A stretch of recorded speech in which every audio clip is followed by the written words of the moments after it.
Olá, boa noite, seja muito bem-vindo, bem-vinda a mais um Café com a Ciência.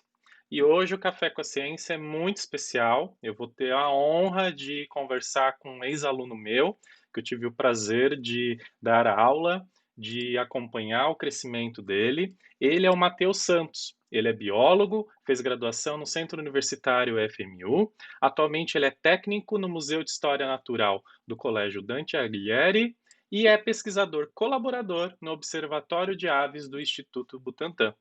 Então, com essa honra, eu gostaria de convidar então o Matheus para vir aqui com a gente. Oi, Matheus, tudo bom? E aí, olá professor, boa Boa noite para noite. todos. A honra é toda minha para começar. Imagina, Muita imagina. saudade. Eu que agradeço a sua disponibilidade de estar aqui com a gente. É um período de pandemia que a agenda fica super bagunçada e todo esse nervosismo de lives, estamos junto, tá? Eu também sou iniciante nesse assunto de lives. Ah, que legal. É minha primeira, para falar a verdade, e tô nervoso. Mas vamos lá.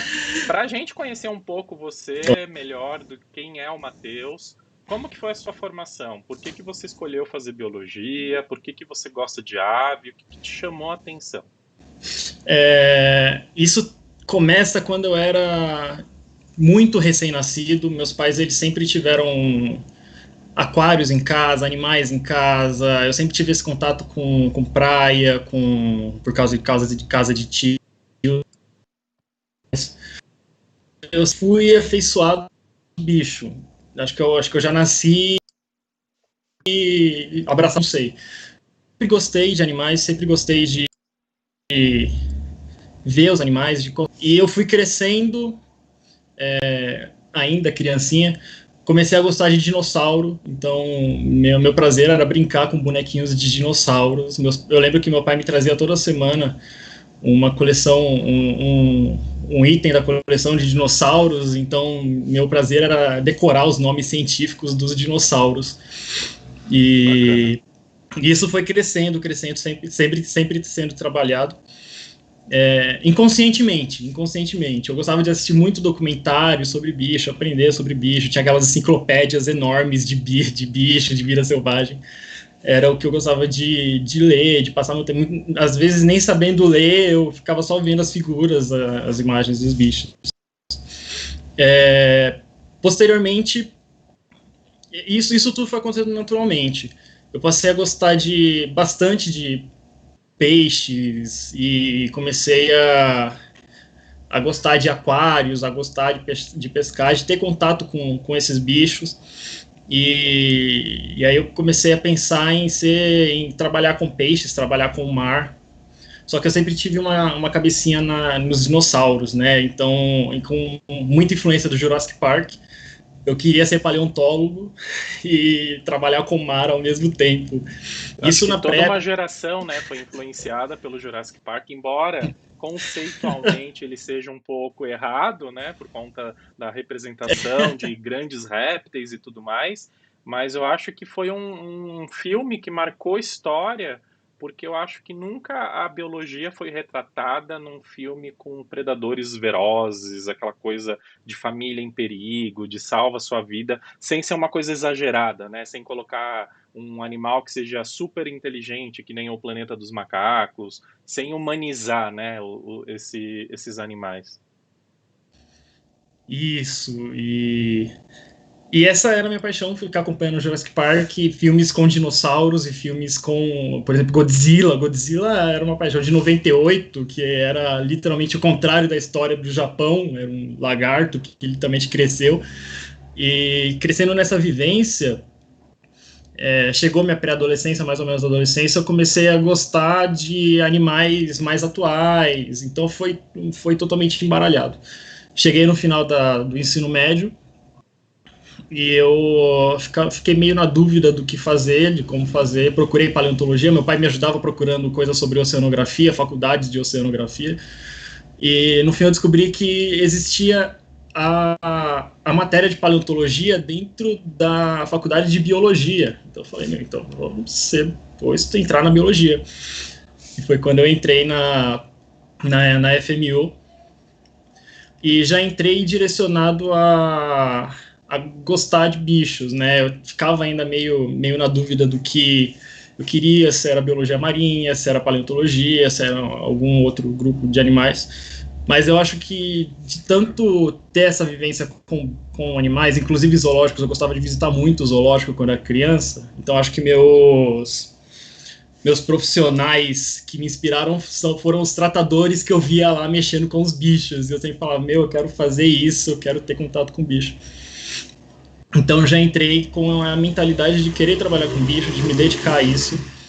Eu lembro que no primeiro semestre tinha uma menina que estudava com a gente, a Bianca Camacho, ela trabalhava no Aquário de São Paulo. E aí conversava com ela sobre manejo, eu nem sabia o que significava manejo de animal, não sabia que cuidar do cachorro é chamado também de manejo animal. Sim, muita gente não sabe, né? Muita gente acha que é uma coisa assim jogada que às vezes não tem nem profissional que atua nisso, né? E o biólogo, ele tá, assim, diretamente relacionado com esse manejo e o bem-estar animal. Exatamente. E isso caiu por terra para mim quando eu descobri o que era o manejo animal. E eu passei o primeiro semestre pesquisando sozinho. Eu sempre fui bastante autodidata. Eu não sei se é uma autocobrança ou uma autoaceitação minha, mas sempre fui autodidata de pesquisar as coisas por mim mesmo. E achei cursos voltados a manejo. Então, no primeiro semestre, logo que eu entrei na faculdade, já entrei em alguns cursos voltados para manejo animal. No segundo semestre, no meio do ano, eu consegui prestar entrevista, né, para o Aquário de São Paulo. Passei e já comecei a trabalhar no segundo semestre. Entrei como estagiário. E lá comecei a ter esse contato com os bichos, era a realização de um sonho, totalmente a realização de um sonho. Nossa, muito legal. Só que lá não tinha ave, né? Tem os pinguins, mas eu nunca cheguei a trabalhar exatamente com os pinguins. Mas isso, eu dei um spoiler do fim da conversa, da explicação. Trabalhando, comecei com os mamíferos, comecei a trabalhar com os mamíferos. E em determinado momento, isso foi acontecendo dinamicamente. Eu fiquei um pouco afastado dos bichos porque tinha gente de férias, né? E tinha que suprir outras demandas, eu preparava bastante alimentação, então ocasionalmente eu tinha contato. E aí eu lembro que começava a nascer bastante canguru, bastante morcego, raposa voadora, né? Aquelas raposas grandonas, aqueles morcegos grandões. E eu não sabia mais quem era quem. Não conhecia, cada um tem o seu nome, cada indivíduo tem o seu nome. Eu não sabia mais quem era quem. E foi um momento que eu me pus a ficar sentado na frente dos recintos toda vez que acabava o meu expediente para ficar identificando quem era quem, sabendo quem era quem, fazer isso com todos os bichos. E você fazia uma observação ali, mesmo no ambiente que você estava fazendo o estágio, de conhecer melhor esses animais. Não só a identidade individual, né, de quem é, e aí cada um tem um nome específico, que até para o público também pegar um afeto, né? Quando você coloca nome nas coisas, você tem um afeto maior. E o Aquário de São Paulo, ele é uma instituição privada de referência em pesquisa e conservação. A gente tem o Zoológico de São Paulo, que é uma instituição referência como pública, e tem o Aquário também como referência privada. E aí, nesses momentos, você ficava ali sentado, quem passava do lado falava, tipo, o que está fazendo? E o que você estava fazendo naquele momento? Aqueles momentos, por incrível que pareça, as pessoas elas não prestavam atenção, né? Às vezes eu ficava lá sentado, às vezes com uniforme, às vezes sem uniforme, as pessoas passavam reto. E eu prestava atenção nas pessoas também e via, as pessoas dificilmente liam as placas sobre os animais, né? Não entendiam, era uma visão, tipo, entrei, tô vendo os bichos e estou saindo. Isso começava a me afetar bastante, né? Eu gostaria que as pessoas olhassem, né? O tempinho que eu fiquei ali vendo, eu consegui talvez me reiterar com os bichos e saber quem é quem, preferência de quem é quem, o macho alfa faz tal coisa, e isso ficava na minha cabeça. Aí eu mudei de setor, fui trabalhar com peixe, eu fiz a mesma coisa com os peixes dos aquários, então eu sabia qual peixe tinha preferência para qual ração, qual indivíduo demorava mais para comer, quem era dominante do cardume, quem não era, quem era núcleo, né, quem ficava, quem os outros peixes seguiam, quem não seguiam. E em contrapartida, junto disso, comecei a querer estudar a querer aprender sobre os bichos em geral, comprando livros sobre os bichos. Então eu comprava livros de mamíferos, livros de peixes, de répteis, e eram basicamente guias de campo, né? Eram lá onde tinham as fotos retratadas dos bichos, e tinha uma explicação, local de ocorrência, e aí aí lendo aquilo você fala, caramba, esses bichos eles estão aqui, né, na grande São Paulo, ocorrem em São Paulo, e nunca vi peixes, jaguatirica, eu nem sabia que tinha jaguatirica em São Paulo, por exemplo, nessa época. Eu acho que ninguém imagina esse tipo de coisa. E aí, quando aparece uma notícia assim, tem uma onça que tá no litoral, que foi avistada, tipo, oi? Né, São Paulo? Porque a gente tá tão acostumado a ser uma selva de pedra, de que tem poluição, de que o rio tá morto. Até quando você vê capivara na marginal do Rio Pinheiros, você fica impressionado, porque, tipo, não casa, né? O que é a realidade de São Paulo exatamente. com a presença de animais. E é exatamente o que você está falando. A população, de forma geral, não tem esse conhecimento de imaginar que, de repente, tem espécies de peixe que só ocorrem nessa região. Exatamente. E esse pensamento ele foi crescendo junto com a observação. E aí teve aquela angústia, né, de biólogo, de falando, caramba, eu estou estudando biologia, eu gosto de bicho e eu nunca vi esses bichos, né, na natureza.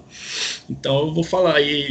Então eu falei para mim mesmo, eu quero ver eles, onde vou ver. Comecei a ler, a conhecer os parques estaduais, os parques municipais. Na época eu não entendia a importância de unidade de conservação. Para mim, Parque Estadual de Jaraguá, eu chamava de Pico de Jaraguá, era só, simples. Era um mato para ir fazer trilha de vez em quando. Era um mato, exatamente. Né? Não tinha nenhuma importância de conservação.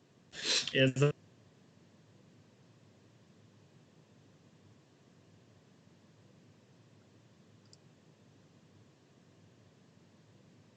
Que as pessoas vejam esses bichos.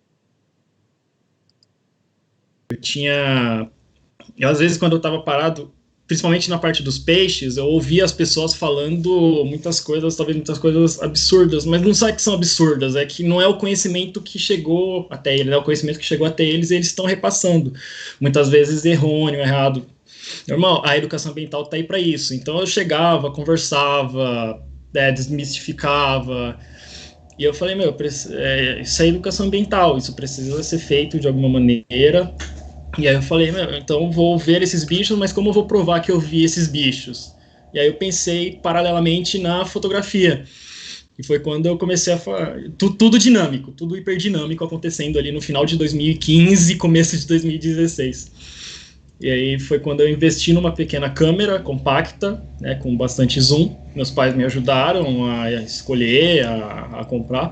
E aí ela chegou e eu comecei a falar, legal, vou aprender em paralelo a como ela funciona e vou começar a fazer com os bichos da natureza. E aí eu lembro que o primeiro bicho que eu fotografei foi um pombo. Na varanda de casa. Eu fui correndo com a minha mãe, olha só a foto do pombo que eu tirei e tudo mais. E aí ela me deu todo o apoio. E depois, acho que no mesmo dia, eu voltei para a varanda para fotografar outro pombo e tinha outro passarinho que eu não conhecia. Tipo, não entendia, não sabia o que era. Hoje eu sei que é absurdamente comum, é uma corruíra. Né? Inclusive, quem estiver assistindo, se quiser pegar um papel e uma caneta, que eu vou falar alguns nomes de passarinho, aí vocês anotam. Se ligam depois nas dicas que vai passar pra gente. E depois pesquisem. Eu, inclusive, vou falar onde pesquisar, como pesquisar, né, as melhores maneiras de se pesquisar. Maravilhoso. E nessa jogada de tentar de tirar fotos de um passarinho que eu nunca tinha visto na minha vida, aquilo ficava encabulado porque eu não sabia o que fazer, não sabia o nome dele, né? E E em contrapartida isso eu pensava, poxa, eu tenho experiência prática com o manejo de alguns bichos, né? Peixe, réptil, mamífero, artrópode, anfíbio. Só que eu não tenho nada com ave. Então eu vou tentar essa abordagem que eu tenho de tentar ver os bichos e fotografar para usar de educação ambiental com aves. E foi nisso que eu comecei a tirar fotos. E aí eu lembro que eu procurei no Facebook. No Facebook ele tem alguns grupos legais de conversas, de interações sobre bichos e tudo mais. Eu lembro que eu estava no grupo Mastozoologia Brasileira, que é uma galera que se junta para estudar mamíferos, ictiologia, que é o pessoal que estuda peixes. É tipo aqueles grupos que o pessoal coloca foto, começa a perguntar que planta que é essa, que bicho que é De esse, e aí identificação. tem o biólogo, tem todo mundo lá participando e começa aquela conversa gostosa para identificação, né? Isso é muito, muito legal. Exatamente. Você vê um pessoal, tendo uma inclusão, né? Você não precisa ser o cientista, você não precisa ser o biólogo, você não precisa, né? Uma pessoa leiga consegue ter as respostas. E aí eu achei um grupo chamado Identificação de Aves. E aí foi um boom na minha cabeça de que existia um grupo, né, de pessoas que identificavam aves. Até então, nesse momento, eu saía para tirar as fotos, né, dos passarinhos, muitos não conseguiam identificar, mas bem te vi, sabia a laranjeira. E aí algumas espécies que eu já não sabia, eu jogava nesse grupo.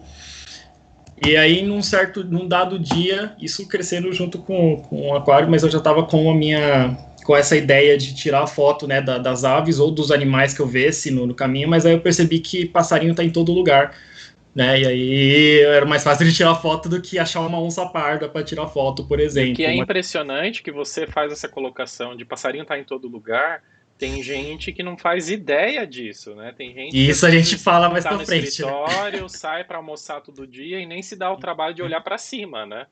Exatamente. E, e aí eu vi uma publicação nesse grupo chamado Avistar. O que é o Avistar? E aí, entrando na publicação, era um Congresso Brasileiro de Observação de Aves, ou seja, um Uau, congresso show de voltado para bola. pessoas que observam passarinho, né? E começar a interação nesses locais, frequentei, né, esse congresso, assim, só como pessoa que fosse lá olhar e ver, aí tinha todos aqueles panfletos que geralmente tem em congresso, aquelas coisas bonitas de turismo, de fotos bonitas. E, Vai meu para mundo casa foi. com a sacola cheia de informação, né? E para quem é estudante de Exatamente. biologia e começa a participar desses eventos, né, fica aquela coisa assim, né? Porque primeiro que a biologia tem inúmeras áreas diferentes, são mais de 100 áreas diferentes de atuação e bem diferentes entre elas, né? Quando alguém pergunta assim, ah, você é biólogo, o que que é um biólogo? É muito difícil de delimitar o que é o biólogo. E aí, quando você começa a participar de um evento temático, onde tem uma galera de peso, tanto da biologia como fora da biologia, porque é uma área que agrega muita gente, inclusive por hobby, né? Uhum. De observar a ave, identificar a ave por hobby, não é porque a pessoa tem uma formação para isso, não é porque a pessoa trabalha com isso. E aí, para o estudante, é uma coisa impressionante, né? Apesar de você já ter, né, aquela experiência no aquário, de ter esse relacionamento com as pessoas, quando você participa de um evento assim, eu acho que é como se estivesse vendo um bolo de chocolate maravilhoso, né? Aquela coisa, eu quero absorver tudo, quero conhecer todo mundo. E um ponto-chave, talvez, nesse momento, foi quando eu conheci um amigo querido chamado Del Carlos de Ilha Comprida. Se ele estiver assistindo a gente, é nós. É, meu padrinho, como eu falei, eu tinha contato com praia. Meu padrinho, ele tinha uma casa na Ilha Comprida e eu já tinha ido lá e já estava nessa pegada de tirar foto de aves. Tirei fotos de muitas aves que eu não fazia ideia do que eram. E aí tinha uma bancada da prefeitura do turismo, acho que do estado, da Secretaria do Turismo, da de Ilha Comprida, desculpa. E ele trabalha lá, então eu vi lá, Ilha Comprida, observação de aves, e eu falei, meu Deus do céu, eu vou para lá, eu tiro foto do passarinho lá, que eu faço para conhecer mais esse lugar.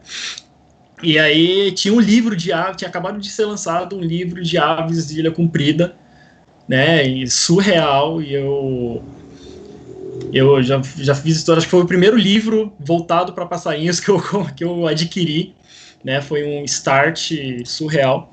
Meu pai me acompanhou nesse crescimento, e desde então eu venho tirando foto de passarinho, comprando guias de passarinho e estudando sobre passarinho, né, bem autodidata. Até que um momento, mais ou menos ali no final de 2016, começo de 2017, eu fui convidado para uma coleta de morcegos dentro do Instituto Butantan, né, por uma amiga. E ela era do Observatório de Aves do Instituto Butantan. Só que Uau! eu não sabia, nem sabia que existia o Observatório de Aves, nunca tinha escutado Sim, esse eu acho que nome. quase ninguém existe, né? Conta pra gente o que que é o Observatório de Aves do Butantã, porque quando você pensa em Butantã, você só pensa em cobra, serpente, a gente nem imagina que tem um observatório de aves. Sim, o Observatório de Arte do Museu Biológico, que é justamente aquele museu onde ficam as cobras, as serpentes, só que é um laboratório especial. Ele tem a própria demanda de atividades, as próprias rotinas e a própria equipe que desenvolve trabalhos com divulgação científica, educação ambiental, biologia e conservação, né, através de voluntariados, através de educações científicas. E o foco lá são as aves. Agora tem com borboleta, com morcego, mas as aves são sempre as aves, e tem todo esse link de você criar comunicação com as pessoas, né? E a observação de aves é basicamente a metodologia principal dos trabalhos acadêmicos feitos lá. Né? E é surreal. E logo que acabamos a coleta, ela me levou uns bichos taxidermizados, né? Antigamente era chamado de veados, bichos conservados. E ela falou: ó, vai abrir oportunidade para iniciação científica. Aí eu, E E aí que é foi um legal que passo. assim, o networking foi te levando para o aquário, depois o networking te levou para o Butantã, né? Ou seja, mantenha o contato com os amigos que você tem, né? Para não Exatamente. perder oportunidades na Networking. vida. Exatamente. Contato, né, manter esse networking, essa relação com as pessoas, né? E foi quando eu me candidatei para uma iniciação científica com aves, tinha lá com borboletas, com morcegos também, e fiz uma entrevista. E aí na outra semana eu já comecei. E até então eu já estava um pouco mais dentro desse mundo da observação de aves, sabe, de identificações, de saber quais os grupos. Eu lembro que quando eu fui fazer a entrevista, eu falei até com o Rafael que estudou comigo na sala. Ele hoje faz mestrado com o que eu talvez queria para minha vida, que é a mistura de aves com dinossauros, né? A paleoornitologia.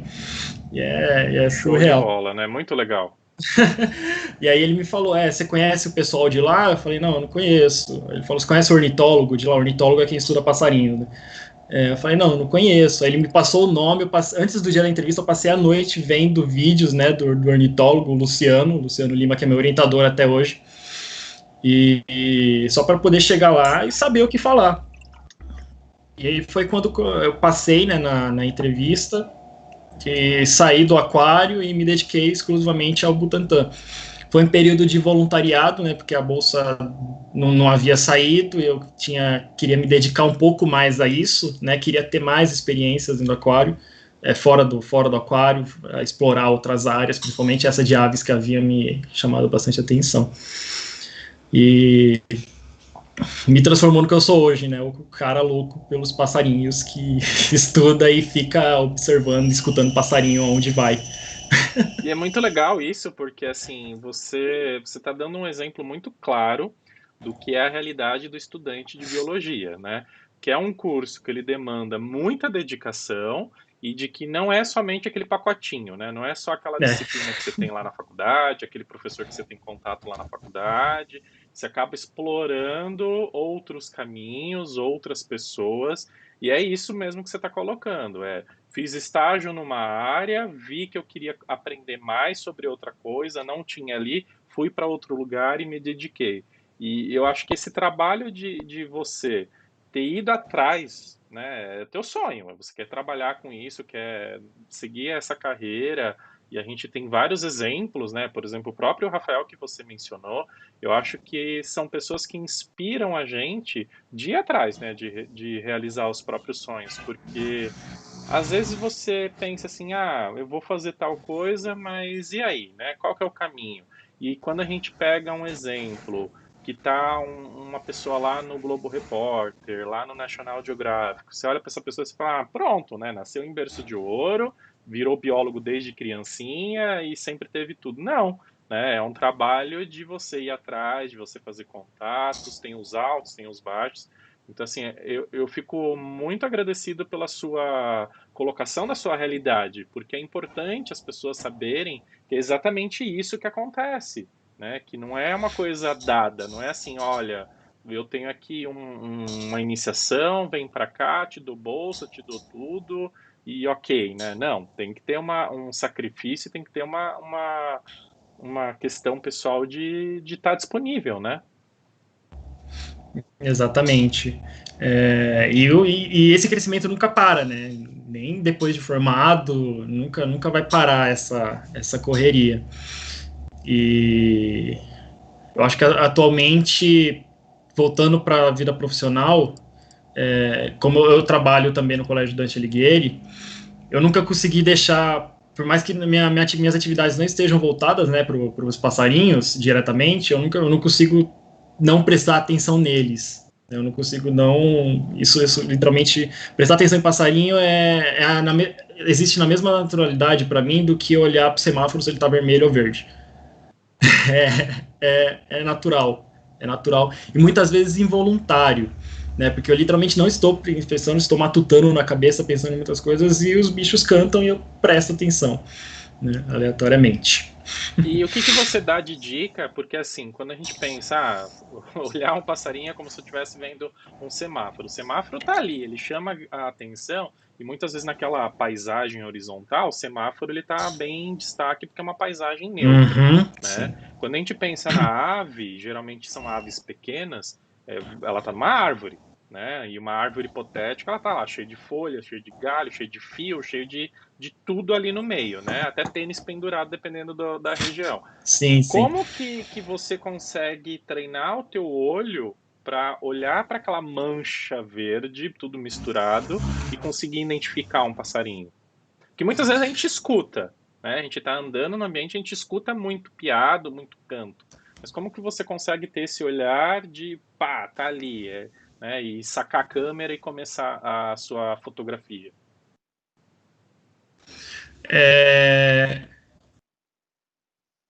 Tem 3 dicas para você começar a passarinhar. A primeira dela resume exatamente o que é literalmente e simplesmente prestar atenção. Né? Quando você prestar, quando você começa a prestar atenção nas aves, existe todo um mundo ao seu redor e que você literalmente passa, você não presta, não liga. E eles estão aí na sua frente cantando. E com um pouco de estudo, você consegue entender as espécies mais prováveis, mais comuns, o hábito de cada espécie, a ação padrão de cada espécie. Né? Não tem como fugir. Que justamente a segunda dica. Com isso, você corre atrás de guias, né? Como eu fiz, você pega os livros de identificação de ave. Uma ideia legal que eu chegava a fazer no começo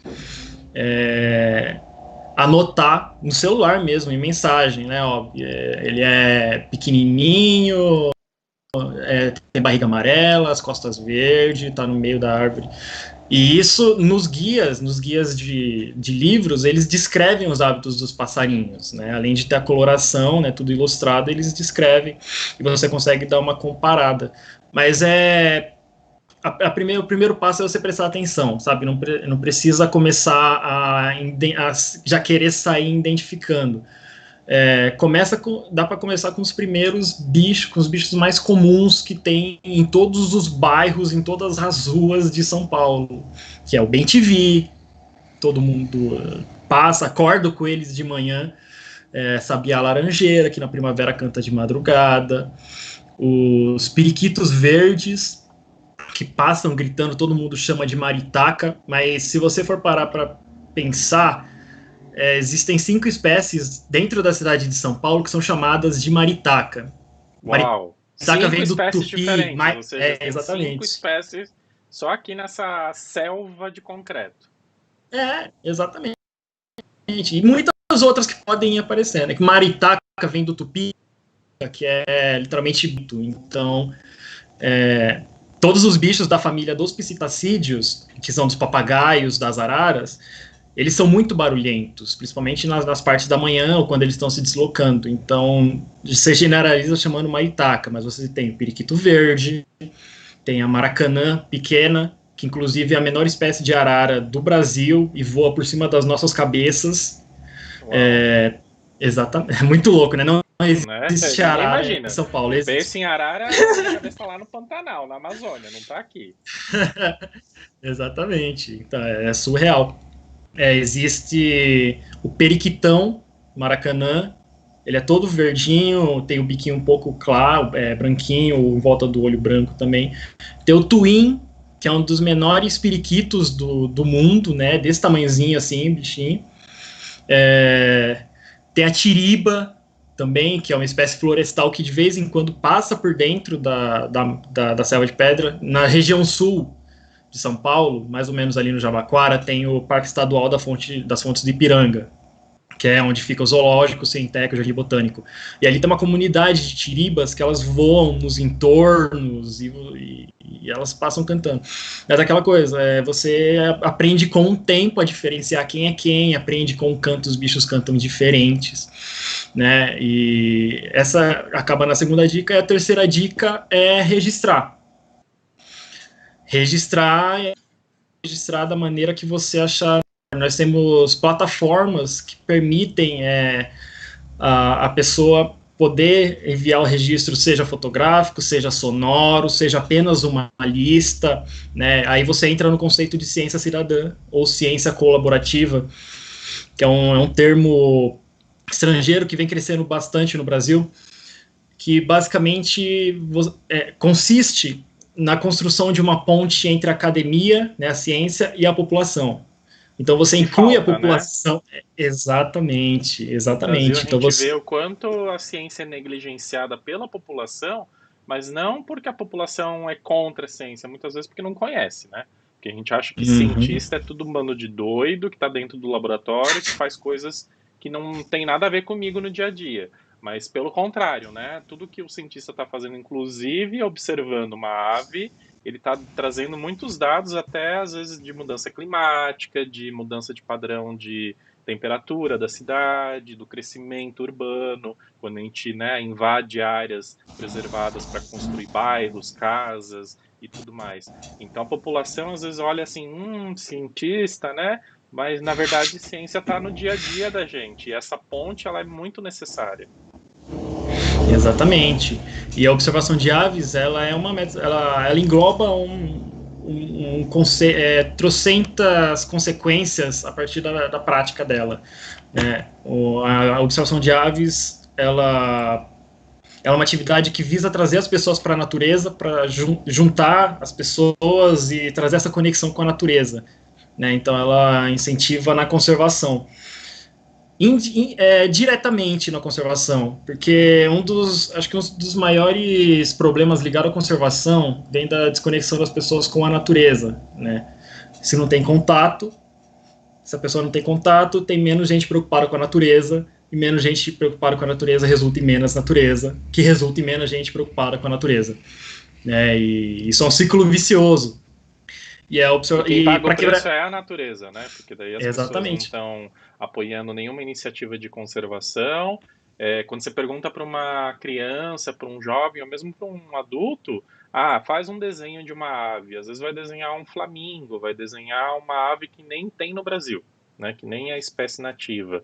E às vezes do lado dela tem um periquito, né? Ou uma maritaca, né? No termo mais generalista, piando, e a pessoa fala, ah, esse bicho tá fazendo barulho aqui. E nem percebe a importância que é aquele animal estar fazendo barulho ali, né? De repente ele está espalhando uma semente, de repente ele está, né, contribuindo mínimo que precisa para uma cidade como São Paulo.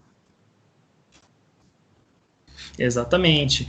E vou falar uma coisa, isso não traz apenas benefícios para a natureza, né? Traz benefícios para nós e benefícios para as aves. Tem inúmeras fontes que falam que as doenças que mais prováveis que acontecerão em 2030 serão as doenças relacionadas a estresse, a depressão, né? E o contato com a natureza, através de outras inúmeras fontes, é comprovado que cura essas doenças, né? Ajuda no processo de cura, não necessariamente para curar, mas é um tratamento, né, dessas doenças. Existe, inclusive, um livro chamado A Última Criança na Natureza, do Richard Louv. Fica a dica. É incrível o livro, e lá tem um termo chamado transtorno do déficit de natureza. E isso basicamente se retrata nas crianças não tendo natureza no seu crescimento, né? E isso influencia. A natureza, ela beneficia o bem-estar físico, emocional, social, acadêmico, isso é comprovado, né? E aí você vê os reflexos disso posteriormente e no crescimento das cidades, as pessoas não ligando para as áreas verdes que estão na frente, nem que seja uma praça pequena que está na esquina. Aquele lugar é hiper importante para as aves também, principalmente, mas as aves, elas na verdade, elas são desculpas, né? Elas são pioneiras para você para atrair as pessoas para a natureza, né? Quando você faz quando você mostra os passarinhos para a pessoa, ela acaba criando uma sensibilidade. No Butantã, a gente usa os passarinhos literalmente como desculpa para trazer essas pessoas direto para a natureza. Existe a gente fazia, é que agora com a pandemia não está rolando online. O projeto Vem Passarinhar, que era basicamente uma caminhada gratuita, E matutina, aberto para quem quiser participar. aberto. A gente faz uma trilha dentro do Butantã, né, numa área que não tem acesso normalmente o público, e vamos catalogando a maior quantidade de aves, né, as espécies, tem sempre alguém guiando que vai falando curiosidades, né, e no Butantã, por exemplo, tem 160 espécies catalogadas, entende? No Só ali Ibirapuera naquela tem, área. exatamente, no Ibirapuera aqui 197, né, São Nossa. Paulo tem mais de 500 espécies Então quem acha que só catalogadas. tem pombo em São Paulo tá super enganado, né? Exatamente, exatamente. E a dica para ir, a dica é pega amanhã de manhã, 5 minutinhos, fica sentado, fica perto da varanda, você vai ouvir os bichos cantando de manhãzinha ou no final da tarde. Tudo bem que a maioria das espécies urbanas, elas estão concentradas nas áreas mais arborizadas, mais semi-arborizadas, né? Como, por exemplo, pica-pau de cabeça amarela, a alma de gato, que é um bicho desse tamanho assim, mais ou menos. Só isso daqui é o corpo dela, isso daqui é a cauda dela. É um bicho que cruza a Paulista, né? A gente tá andando na Paulista, o bicho cruza em cima, pica-pau vivendo ali no Parque Trianon, ou pulando de árvore em árvore. E ter essas percepções diárias de você conseguir se conectar com a natureza no meio da cidade, acaba criando assim, essa sensibilização de se importar, sabe, com a natureza. E é nesse momento que, para mim, por exemplo, o Pico do Jaraguá não é mais Pico do Jaraguá, é Parque Estadual do Jaraguá, né? É uma unidade de conservação hiper importante. O Parque Estadual da Cantareira, uma unidade de conservação hiper importante, né? E E quando a gente tem uma criança que ela tem esse contato com a natureza, é muito assim, é muito visível que essa criança ela começa a desenvolver uma empatia e vai ser um adulto muito melhor. Até não só com a natureza, mas com outras pessoas, porque começa a perceber o lugar no mundo. né? Porque a gente, como ser humano, a gente tem mania de, primeira coisa, de não se achar animal, né? A gente é um alienígena no planeta Terra que está aqui Exatamente. convivendo. Quando a gente vai conversar sobre o que nós somos, nós somos humanos, tá, mas o que que nós somos, né? Quando você começa a tocar no assunto, os seres humanos são animais, são primatas, né? Tem muita gente que já faz cara feia. Peraí, né? Então é o que eu tô falando. As pessoas preferem colocar o ser humano numa categoria de um alienígena, de um extraterrestre, do que um animal aqui no planeta. E muitas vezes, por um excesso de cuidado, de higiene, de zelo por segurança, os pais não deixam a criança ter esse contato com a natureza, de colocar a mãozinha na terra, né, de ir Uhum. lá, fuçar, aprender, conhecer, e não aprende texturas, não aprende formas, cores, sons diferentes, né? E aí você pega um adulto que quando sai uma reportagem falando de queimada na Amazônia, de devastação da Mata Atlântica, de derramamento de petróleo no meio do oceano, o adulto vai falar, mas não tem nada a ver comigo, né? Eu não tenho relação com isso. Porque, na verdade, aquela pessoa foi condicionada a se achar um extraterrestre, né? Então, daqui a pouco vai vir uma Uhum. nave e vai levar embora porque não faz parte dessa realidade. Então, quando a criança ela tem esse contato, e às vezes a gente vê essa iniciativa do Butantan, de passarem a... Eu sei que no Ibirapuera também tem outras iniciativas, e tem pessoas também com iniciativas, né, de levar a galera para observar a ave, para pegar o binóculo, pegar a câmera, ou simplesmente estar ali junto, né? O próprio zoológico tem um evento muito bacana de levar a galera de madrugada para ver como que são os animais, né, durante a noite. Então, quando você tem esse condicionamento da população para vivenciar o que é a natureza, você está, na verdade, desenvolvendo a empatia, né? E é muito legal isso, porque muita gente pensa em biologia como uma coisa de ciência pura, bruta, distante da sociedade. Pelo contrário, né? É o convívio com a biologia que a gente vai desenvolver muitas outras coisas que estão ligadas à psicologia, à saúde pública, né? Quantas vezes a pessoa fala, eu tô doente, tô com asma, mas nunca foi andar num parque para respirar aquele ar mais puro, mais úmido, né? E reclama que, de repente, aquele parque tem um monte de folha no chão, fazendo sujeira. E não tem essa noção de que aquela sujeira é importante, né? Não só para a própria terra, mas para as aves, para invertebrados, né? Tem todo um grupo de vida que depende daquela folha caída.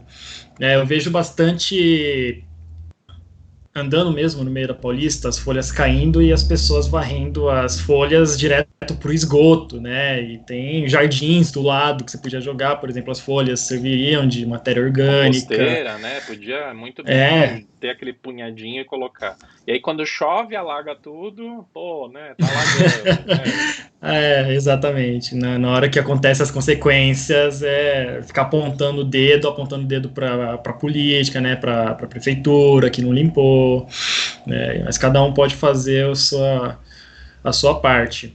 A gente tem que E sempre a chamar observação de essa aves, ela. relação, né? De como que é o seu papel como cidadão não é nem como biólogo, fisioterapeuta, enfermeiro, engenheiro, enfim, é você como cidadão, qual que é a tua relação com esse meio ambiente, né? Porque às vezes só o fato de você cuidar de uma árvore que tem na sua rua, que atrai a ave, que vai atrair uma cadeia ecológica, que daqui a pouco tem um gavião rondando, aves menores, né? De Uhum. repente a gente fala assim, tem uma superpopulação de pombos, e aí a pessoa, quando vê um gavião, não, tem que tirar, né? Tem que matar, tem que combater. Não, pera lá, ele tá ali para ter um controle populacional, né?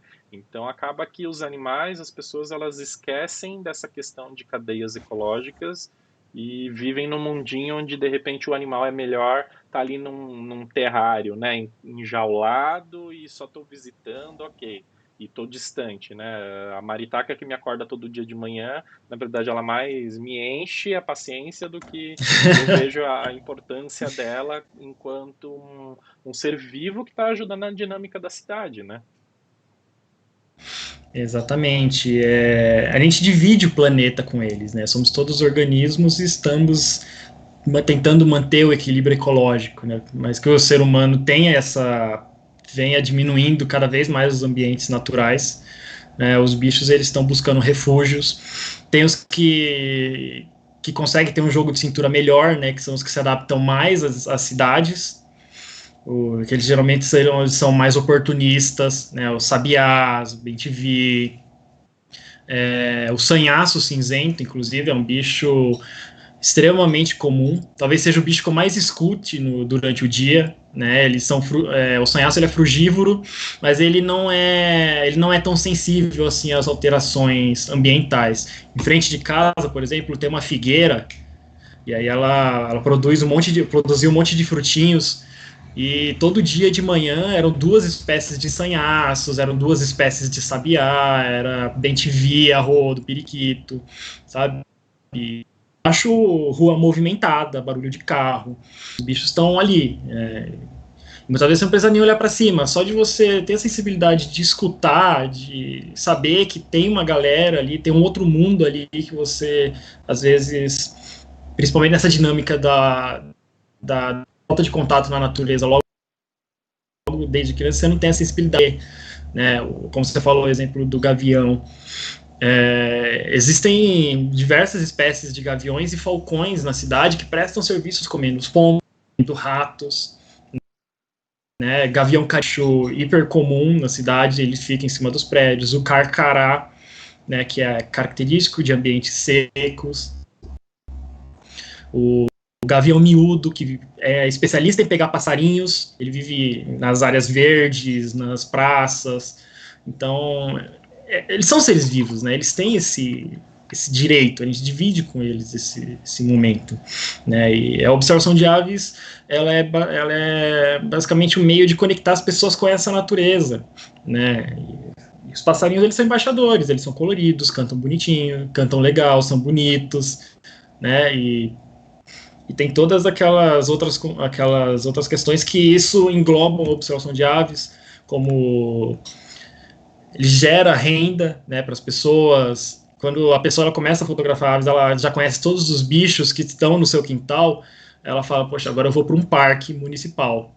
E aí ela começa a descobrir trocentas espécies. Você dá uma volta no Ibirapuera, de 2 horas, 3 horas, você vê no mínimo, sei lá, de 30 a 40 espécies diferentes. Espécies diferentes, né? Então, pense no número de indivíduos. Tem que ter essa noção muito clara, não é indivíduo, não é 40 pombos, são 40 espécies diferentes, são animais muito diferentes. Exatamente. Às vezes alguns muito raros, outros migratórios, né? Se você começar a prestar atenção, tem toda uma comunidade de aves que vivem nas cidades e tem um que elas somem. E tem o período que elas reaparecem, animais migratórios, como por exemplo o suiriri. Ele é um bicho que vai para a Amazônia e volta para reproduzir aqui no Sudeste, aqui em São Paulo. O bem-te-vi rajado, ele é uma espécie de bem-te-vi que vive nas áreas verdes, e ele vai também para a Amazônia e volta para reproduzir aqui no Sudeste. A tesourinha... Tem uma sazonalidade nessas aves. Se eu sair hoje para observar a ave, vai ser diferente a experiência do que eu fazer daqui a um mês, então. Depende da situação, depende das espécies, depende da pressão do ambiente, né? Agora a gente entrou no inverno, a gente está bem aí no meio do inverno, e os bichos, eles estão loucos atrás de comida. E é comum você ver diversas aves juntas varrendo as árvores, né? Tipo, passando de árvore em árvore, procurando comidas juntas, e todo mundo desesperado. Em contrapartida, assim como vem uma galera da Amazônia, vem uma galera também do extremo sul. Né? A da Amazônia, elas passam a invernada lá. Quando é inverno aqui, que não dá para reproduzir, elas vão para áreas mais quentes, depois retornam para reproduzir aqui na primavera e no verão.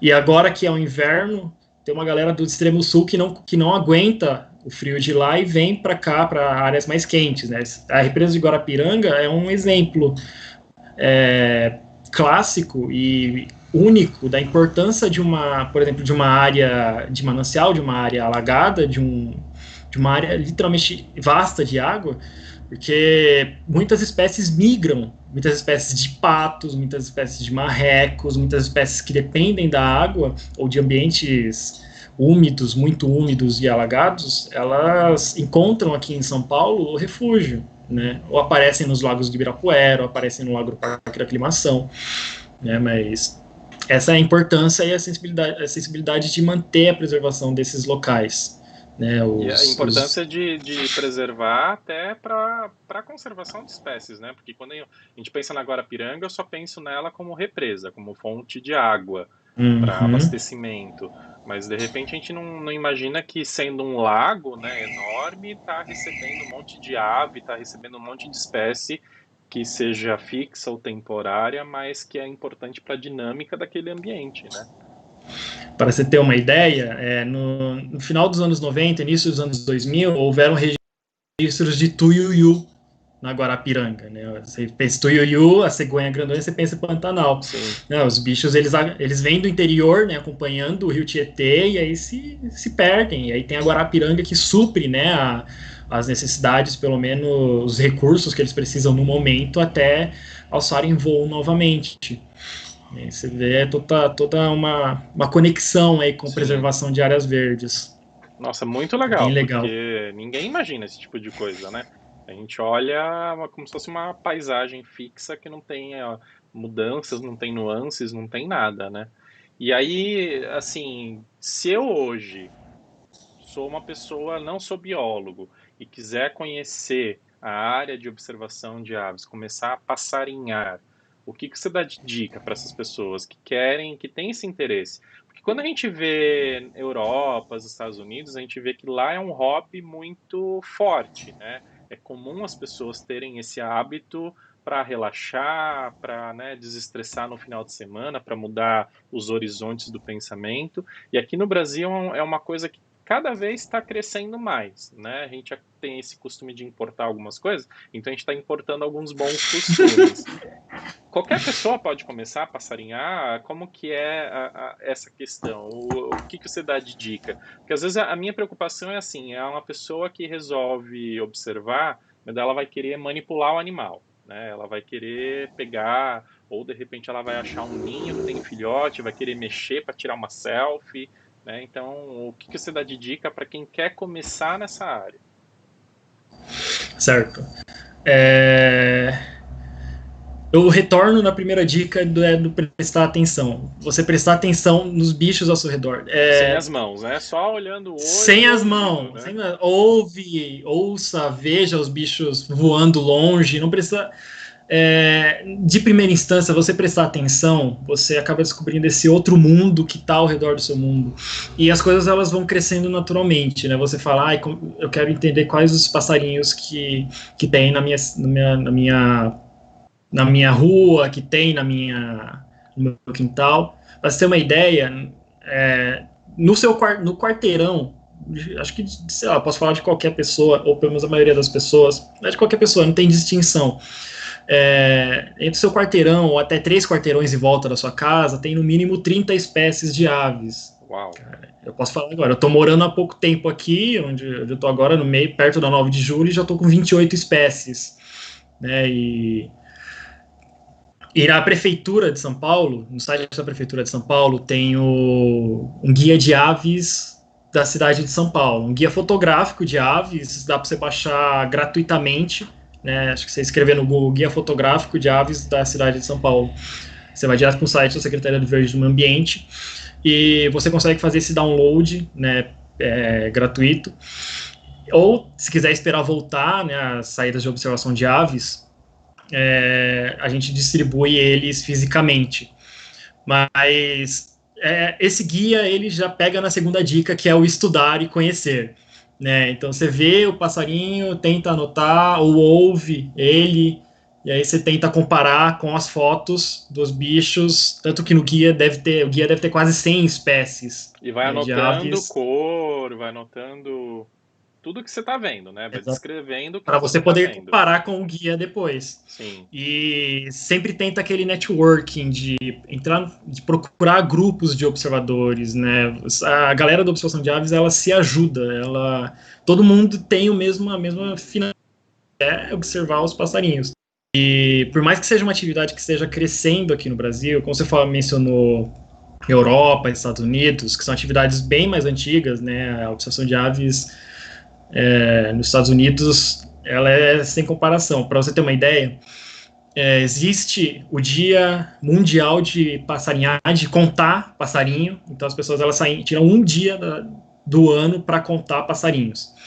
E aí você tem que mandar a maior quantidade de passarinhos contados através de listas. E essas listas elas geram dados surreais sobre migração, né?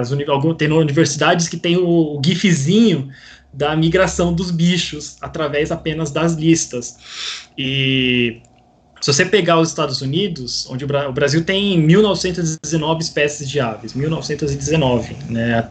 Pelo menos a última lista de 2015. Catalogadas, né? Que são aquelas que são conhecidas. Só isso, né? Exatamente. Só a cidade de São Paulo tem 500, para você ter uma ideia, né? E nos Estados Unidos, a quantidade de listas que eles mandam, por exemplo, 200 mil, 300 mil listas, né? Acho que chega até quase milhões de listas, né? Nos Estados Unidos, até uma última contagem, aí teve uma média de 45 milhões de observadores. Né? Que é uma prática e a ciência normal, né, da população, é uma coisa, Exatamente. mais um hobby, é como escutar música, como ler o livro, é observar a ave. E é maravilhoso porque, assim, não é difícil, gente, né? Ainda mais nessa pandemia.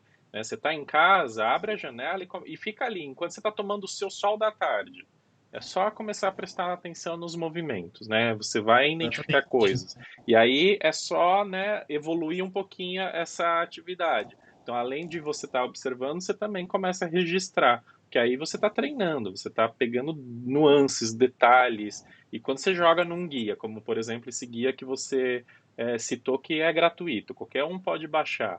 E hoje todo mundo tem celular, né? Mesmo que a gente volte à atividade normal, eu posso carregar o guia comigo e no meu horário de almoço, de repente, estar estudando ave. Você consegue desenvolver habilidades que a observação de aves ela é indireta, né? De repente, concentração, prestar atenção em detalhes, descrever detalhes, que são coisas que às vezes no dia a dia, numa profissão, no emprego, são necessárias, né? Então, querendo ou não, essa atividade ela acaba desenvolvendo muita habilidade que a gente nem imagina e que ajuda, né, na prática diária. Exatamente. Principalmente a percepção do ambiente ao seu redor é muito importante, né? E aqui no Brasil, a gente tem uma média 30 a 50 mil observadores. Né? No site que eu falei, existem plataformas, né, onde você pode colocar os seus registros, se você quiser ir mais a fundo nessa questão de observação de aves.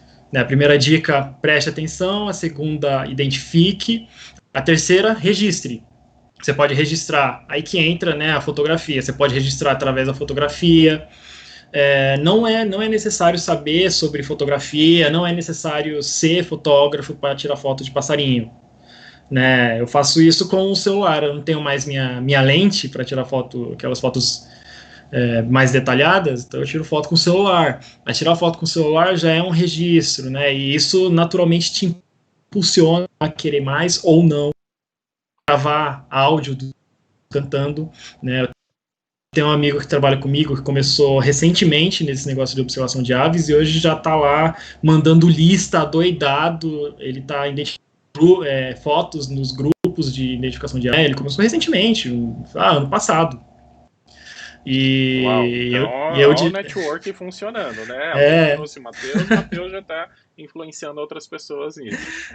E é o Vinícius que trabalha comigo, ele direto manda o áudio que eu tô em qualquer lugar, ou no meio da mata, às vezes quando eu não consigo lembrar de cabeça o bicho, eu mando o áudio para ele, deixo lá e depois eu identifico e a gente troca ideia, né, conversa, ou gravo o áudio para mim também e depois identifico. E aí esse áudio ele também serve como registro, um registro importante.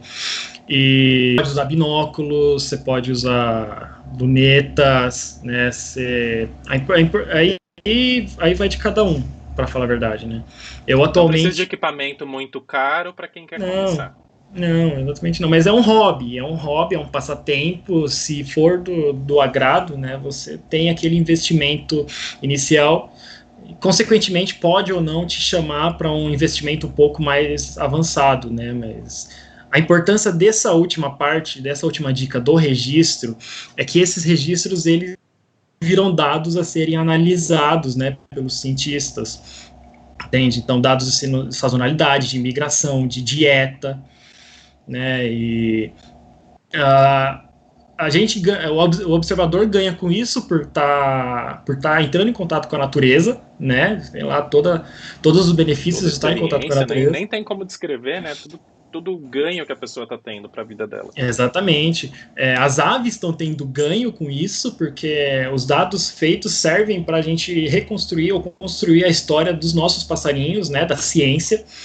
E isso são só maravilhas, né? Acaba sendo maravilhas. Você tem toda uma relação interpessoal, né? Tem os grupos, as pessoas se juntam para ver passarinho em lugares. Você eu saía com os amigos, a gente ia, vamos para Campinas, depois Americana, sem lugar, sabe? Só parar ali e ver os passarinhos que tem ali, tirar foto, registrar o áudio, né? E esses registros você pode publicar em diversas plataformas que são voltadas para concentrar dados, concentrar informações sobre as aves. Por exemplo, aqui no Brasil a gente tem o Wiki Aves. Literalmente o Wiki lembro o Wikipédia, só que o Wiki Aves ele é um portal de biodiversidade voltado para as aves brasileiras, criado por observadores de aves brasileiras. Né? Não foi criado por um biólogo, foi por um observador de aves que trabalhava com o sistema da informação. Né? Com e é colaborativo como a Wikipédia, não? É colaborativo, todas as fotos, ele é basicamente foto, som você pode registrar, e você cria seu cadastro e vai registrando, e tem todos aqueles filtros que você demanda de onde foi, o que o bicho estava fazendo na foto. Se você não souber a identificação, você pode publicar, normalmente que as pessoas, outras pessoas podem te ajudar a identificar, sabe? Tem fóruns de discussão sobre fotografia, sobre ornitologia, sobre trabalho, sobre lugares para passarinhar. É todo um englobamento e é o maior portal de biodiversidade, talvez eu possa falar, do mundo, porque ele tem todos os dados, são dados de pessoas passarinheiras, de pessoas que estão tirando foto de passarinho, né, seja com celular, seja com uma câmera. E esses dados, por exemplo, meu TCC foi feito baseando nos dados apenas do Wikiaves, né? Eu descrevi a dieta de 2 espécies de aves utilizando apenas fotos para ver o que os bichos estavam comendo. No trabalho normal de dieta, você teria que pegar os bichos, abrir o estômago dos bichos, ver o que os bichos têm no estômago. Fora o tempo, isso né, de ficar observando e coletando, toda a questão financeira, toda a questão de logística, né, envolvida com o projeto. E ali o dado está à disposição, é só para você pegar o dado e saber fazer a leitura e gerar um trabalho, né? Então isso é muito incrível, porque a pessoa às vezes está compartilhando um áudio, uma foto, ela nem imagina que isso está ajudando um cientista a desenvolver um trabalho que vai ter impacto muito positivo na conservação das espécies, ou de repente na descoberta de fármacos, porque de repente aquela espécie de ave está trazendo alguma semente de alguma planta importante para desenvolver algum remédio, alguma medicação. Então, querendo ou não, a pessoa que tem esse hobby, ela ajuda muito a ciência, em todas as esferas da ciência, desde a ciência básica até a ciência mais aplicada. Exatamente. E aí, independente da modalidade, né, de registro que você fizer, é um dado.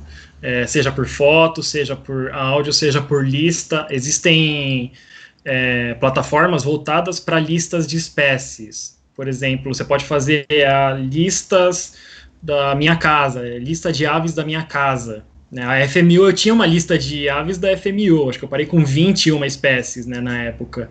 E aí no bairro da Liberdade, né, um bairro que está aqui em São Paulo, concreto puro, né. Exatamente. E isso, como ficam livres, né, para livre acesso, as pessoas podem consultar, e isso vira dado de informação. E essa plataforma de lista é o Taxels, né? Ela é voltada apenas para listas.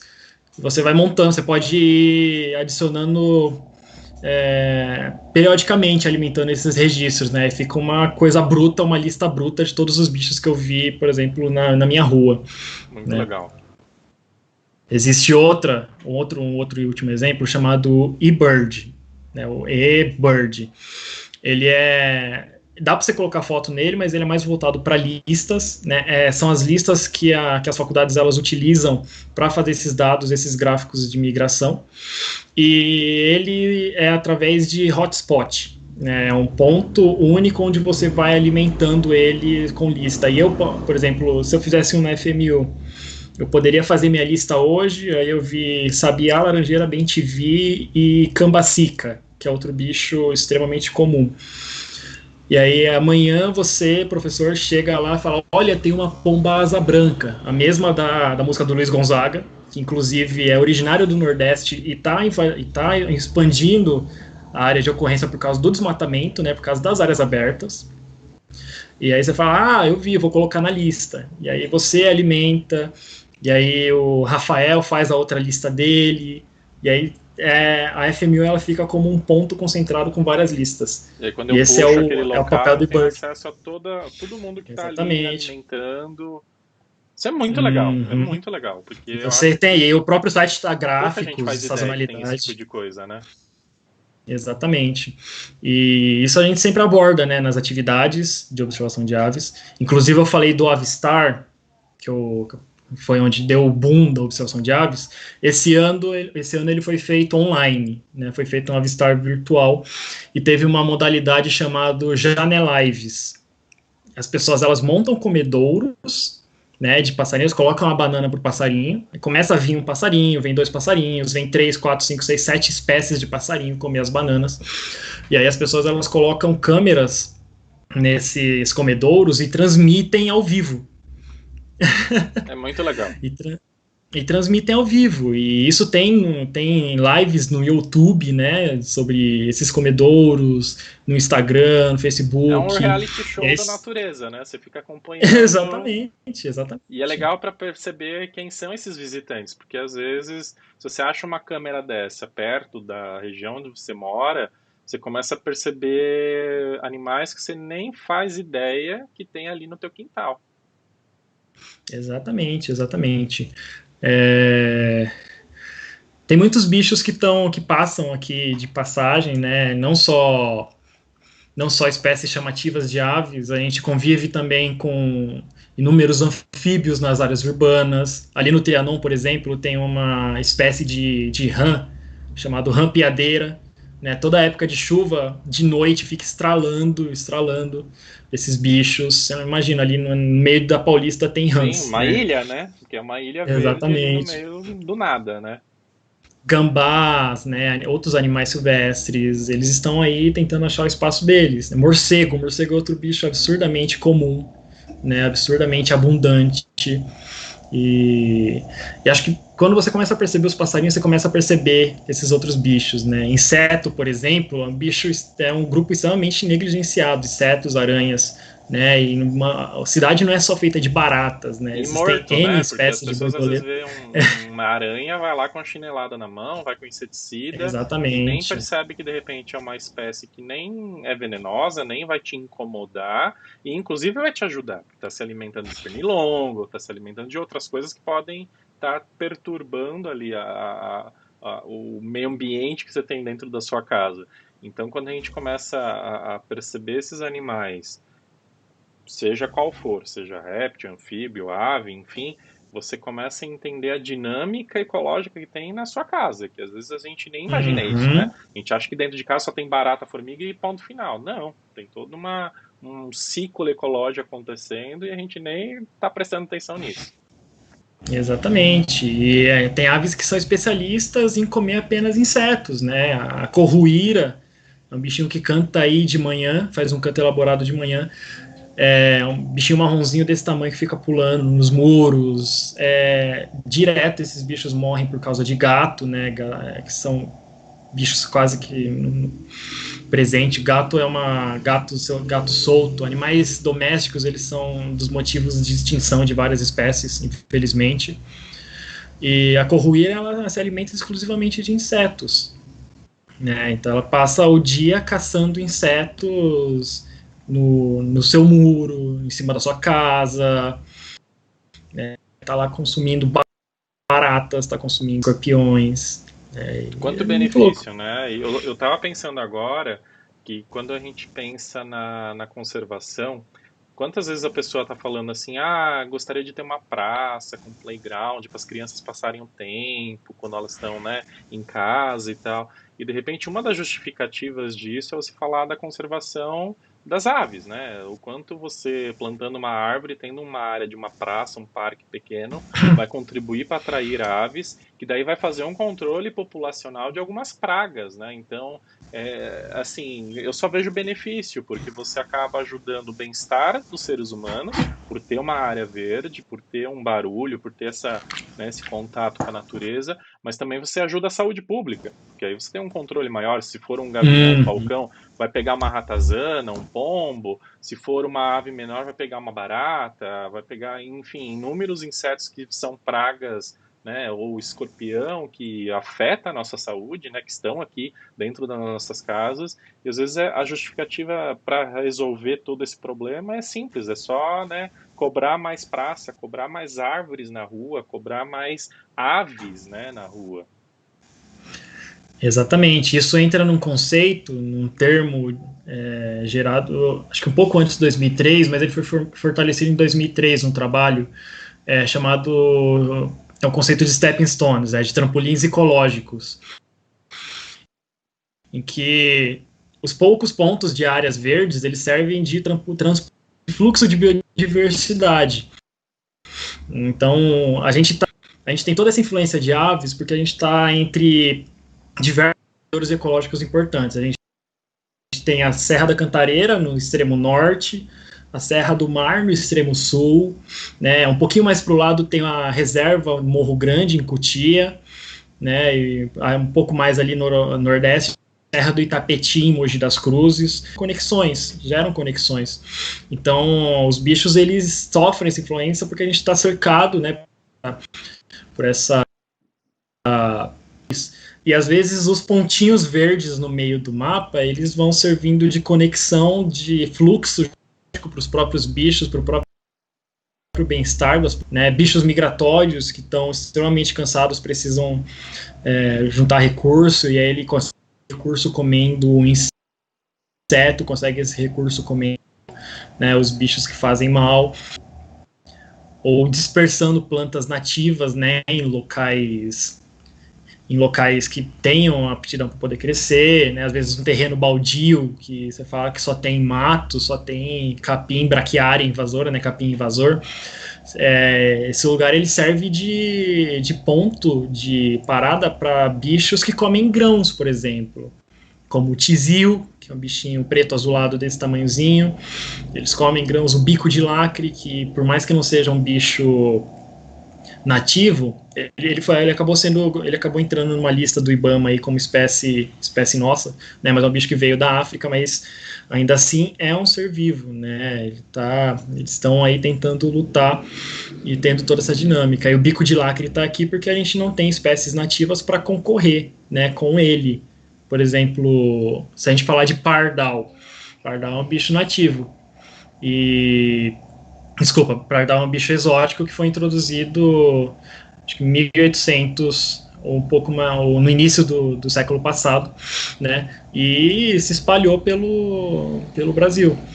Toda a problemática de quando a pessoa traz um bicho para ser pet, e aí quando vem a fiscalização, aliás, está recentemente na mídia o caso, né, de serpentes, enfim, não vamos entrar nesse assunto, mas toda a problemática de você trazer um animal que não é nativo e acabar soltando, e mesmo nativo, né, as pessoas têm uma consciência, tipo, vou salvar a vida, vou pegar uma ave que nasceu dentro de uma gaiola, criou-se dentro de uma gaiola e de repente põe na natureza, né? Uma ave que não cresceu, que não sabe se alimentar, que não sabe se defender. Então, assim, tem toda uma problemática de você introduzir na natureza espécies exóticas e espécies nativas que são de cativeiro, que você está afetando toda a dinâmica, né? Um exemplo claro disso, além dos pardais, né, que concorreram com os tico-ticos, né, se não tivesse pardal, a gente teria tico-tico, que é uma espécie nativa. E outro exemplo de população solta são os próprios papagaios, né, um bicho que está presente, onipresente na cidade, principalmente nas partes da manhã e no fim da tarde, né, já cheguei a ver no Ibirapuera bando com centenas de papagaios, na USP também, e não existe, esse bicho originalmente não existia em São Paulo. A população aqui ela foi se estabelecendo através de solturas de cativeiro, né? Alguém traz o bicho na gaiola lá do interior, do Brasil Central, do Mato Grosso do Cerrado. E aí fica, e aí o bicho escapa aqui, ou a pessoa fala, ele tá meio tristinho, eu vou soltar ele, né? E aí acaba criando. E a gente tem o papagaio. Aí, é um bicho lindo, é um bicho maravilhoso. Era um problema, né? Exatamente, ele pode predar. Os psitacídeos, eles são predadores de sementes, né? Eles quebram as sementes. Os papagaios, maritacas, eles não são bons dispersores. Existe sim a dispersão neles, quando eles têm o hábito de, às vezes, pegar a semente do coquinho e voar para longe.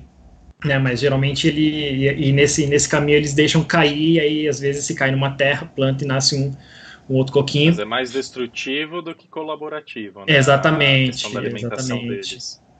E ele é um predador de sementes, e a gente tem espécies nativas de plantas aqui na cidade, né, e que acabam apanhando, né, para essa, às vezes, não em tão grande escala, ou talvez não perceptível, né? Como, por exemplo, um outro exemplo de dispersão é a palmeira australiana, né, que é utilizada no paisagismo. Sim. O periquito verde que eu falei é um bicho endêmico do Brasil, endêmico da Mata Atlântica, só que ele é hiperabundante na cidade, por causa da hiperfartura de palmeira invasora, né, que frutifica o ano inteiro. Se eu for para a mata, é difícil ouvir periquito verde no meio da mata. Isso gera uma competição que ela é desleal, né? Porque você acaba tendo um alimento em abundância para algumas espécies que às vezes nem precisava de tanto alimento, porque o balanço populacional está sendo afetado, e aí tem espécies nativas que têm uma disponibilidade de alimento menor, e às vezes essa disponibilidade é uma árvore que tem na rua que a pessoa vai lá e derruba, né? Ops, né? Derrubei. Então, assim, tem toda essa questão do quanto a arborização urbana ela tem que contribuir também visando a fauna, né? É uma coisa interligada, não dá para pensar em planta sem pensar no animal que vai depender dessa planta, seja para dormir, para pousar, né? Para ficar estacionado, seja para se alimentar. Então é uma coisa ligada à outra. Então, se a população não cobrar políticas públicas de arborização urbana, não tem como cobrar que tenha mais vida, que tenha mais biodiversidade, que tenha mais aves, por exemplo. Então é totalmente interligada essa problemática, né? Uma coisa acaba levando a outra, né? E quanto mais a gente demora para tomar atitude, mais espécies invasoras acabam concorrendo. Exemplo, o tucano-toco, né, o tucano clássico do bico laranjão, ele não é nativo daqui, ele é nativo do interior, do cerrado, de áreas abertas. Ele é uma espécie que está aparecendo cada vez mais dentro da cidade e competindo com a espécie nativa, que é o tucano de bico verde, né, que é uma espécie menor, de alto de serra. O periquito verde, ele tem um parente do interior chamado periquito do encontro amarelo. Ele tem uma mancha amarela entre a asa e o corpo, que já está acompanhando o desmatamento, chegando até a gente, né? Acompanhando, entrando junto com os outros bandos, e isso pode gerar hibridização, não se sabe ainda, e você tem toda uma genética de uma população sendo afetada, né, indiretamente, fora a dispersão, né, de plantas exóticas. O tucano é um excelente dispersor, né, de plantas, de sementes. A pomba asa branca do Luiz Gonzaga, por exemplo, ela pode virar a próxima, é um termo um pouco pesado, mas pode virar, tem tendências a virar a próxima praga urbana, né, que a população Pelo cresce volume muito. de indivíduos, né, na Exatamente, cidade. né? Exatamente, exatamente. E a gente tem espécies nativas que dependem de fragmentos florestais. As juritis, por exemplo, juriti pupu, juriti de testa branca, vão anotando. São, são espécies nativas que dependem de fragmentos, né? E aí as asas brancas elas acompanham o desmatamento. Quanto mais desmatamento, mais elas vão se alimentar, menos juriti. É todo um ciclo, uma coisa leva a outra. Ou seja, na dúvida, fale com um biólogo, né? Porque às vezes você pensa, ele tá falando na live da asa branca, então vou pegar meu chumbinho e vou começar a tirar. Não, pera, Não. né? Fala com um biólogo, porque tem que ter manejo, não é simplesmente ir lá tirar e você Exatamente. achar que tal espécie prejudica, tal espécie não prejudica. Mesmo porque para ter esse discernimento, para saber se é uma espécie realmente exótica ou nativa, é só um especialista que vai conseguir fazer essa diferenciação. Então, assim, a dica de ouro é consulta sempre um biólogo, né? Sempre Exatamente. valorizar o biólogo, porque o que mais tem é biólogo disponível, pronto para fazer uma ação de educação ambiental, pronto para levar uma galera para fazer, para passarinhar, né? Para observar e principalmente para dar essa informação correta, né? Porque às vezes a pessoa ela é um naturalista de aspiração, né? E aí, ok, eu estou lendo um livro, vou fazer o meu próprio trabalho de manejo. Às vezes está cometendo um crime ambiental severo, né? Então a gente não pode deixar de lado a consulta sempre a um biólogo. Exatamente, exatamente. Principalmente quem quer começar a passarinhar, a observar aves, eu me coloco à disposição. Tem diversos canais que entram, que você consegue ficar à disposição. Se você entrar no grupo, se procurar grupos, né, no Facebook de observação de aves, de fotografia de aves, sempre tem uma galera que sempre vai ajudar, né, participar das saídas de observação de aves. Né, o Observatório de Aves do Instituto Butantan, ele tem rede social, né, dá para acompanhar, inclusive as lives de comedouro também estão acontecendo aí, acho que uma vez por mês, uma vez ou duas vezes por mês, né, então tem gente para ajudar, tem gente que entende de mamífero, tem gente que entende de anfíbio, tem gente que entende de vegetação, né, e todos eles são importantes para manter Um o ajuda o equilíbrio, outro. né, entre a população, exatamente. Matheus, Bem muito legal. obrigado pela sua presença. A gente está chegando ao fim. Inclusive, a gente passou um pouquinho do tempo, mas assim, eu fui deixando porque é um papo tão gostoso. Porque geralmente a gente pensa em observação de ave quando a gente está assistindo um filme estrangeiro e acha que não é uma realidade nossa do dia a dia. E, bem na verdade, a gente pode simplesmente começar a abrir a janela e observar o que a gente tem na nossa casa, ao redor. Quando você está indo almoçar, né, no teu horário de trabalho, você pode muito bem baixar o guia no celular e começar a observar ali no entorno, simplesmente do seu caminhar até o restaurante, o que está acontecendo na natureza da cidade. Não precisa pensar em natureza como passar um final de semana no meio da selva, né? Eu acho que Uhum. o que a tua live traz para gente é uma sensibilidade muito grande de saber que a natureza ela é importante e que eu posso ajudar na conservação da natureza simplesmente observando uma ave, né? Que eu não preciso pensar em conservação como uma coisa, uma técnica, uma coisa muito rebuscada. Eu posso simplesmente pegar o meu binóculo e começar a fazer a observação. Muito obrigado, viu, pela sua presença na live de hoje. Eu que agradeço muito poder ter essa oportunidade, poder rever você que eu estava com saudade. Inclusive, eu quero fazer uma declaração ao vivo. Eu devia ter prestado mais atenção nas aulas de botânica. Para quem está assistindo e não sabe, é porque eu fui professor de botânica do Matheus.